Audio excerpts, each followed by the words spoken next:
Hello guys, in this video I will show you how to archive a chat or group in WhatsApp. This archive chat feature allows you to hide an individual or group chat from your chat list to better organize your conversation.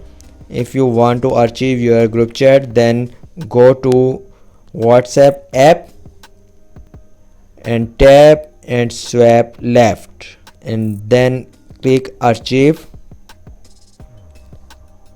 You can archive all chat at once in WhatsApp.